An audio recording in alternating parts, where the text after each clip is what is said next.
Thank you for signing in. Today we're looking at a procedure video. We're going to briefly review what we did in class, and then we are going to look at a procedure that will help us with our work tomorrow. In class, we saw that expressions like 5 minus 2 were equivalent to expressions like 5 plus negative 2. We saw this using the integer chips.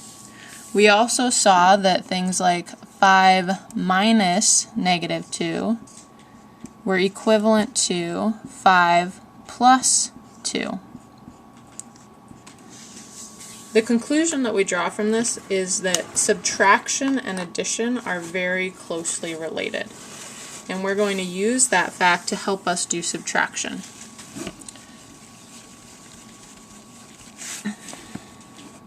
The procedure that we're talking about today is rewriting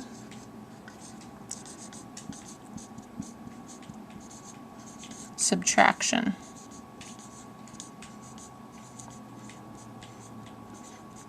as addition.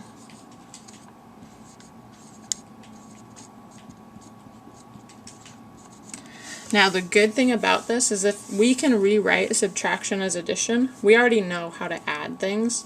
We know how to add positives and negatives, so that means that our work will be done as long as we can always rewrite subtraction as addition. And we can, in fact, do that. There are two steps to rewriting subtraction as addition. The first is to change the operation.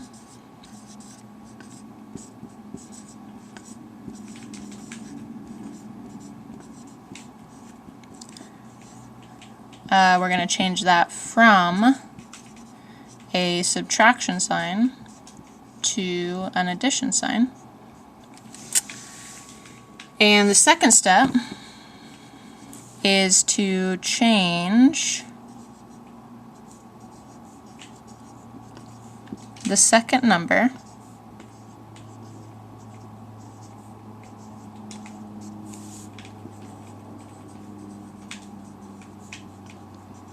to its opposite.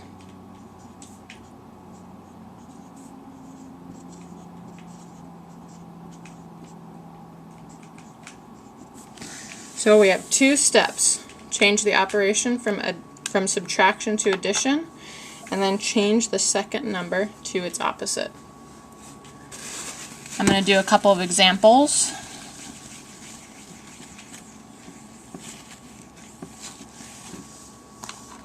If I had something like 7 minus 4. We all can do 7 minus 4, but if I wanted to rewrite it as addition, I would keep the first number the same. I would change the subtraction to addition, and then I would change the second number to its opposite. The opposite of 4 is negative 4. So now instead of 7 minus 4, we have 7 plus negative 4. And those are equivalent. 7 minus 4 is 3. These two signs are different, so we subtract. 7 minus 4 is 3, and the sign on the positive, the sign on the greater number is positive, so the answer is positive 3. If I had something a little trickier, like 4 minus 14, for example, we could rewrite that as addition, and that'll help us complete that subtraction problem. So I keep the first number the same. I change the operation to addition, and then I change the second number to its opposite. So instead of positive 14, I now have negative 14. What's great about that is that while we didn't know how to do this problem because the second number is bigger, we know how to add two numbers with different signs. We subtract them. 14 minus 4 is 10. And we see the greatest absolute value would be 14, so the answer would be negative 10.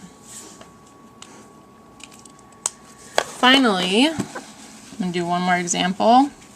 It will help us in situations like this. 6 minus negative 12. So subtracting a negative can be pretty complicated, but the good news is if we write it as addition, it becomes a lot easier. So I keep the first number the same.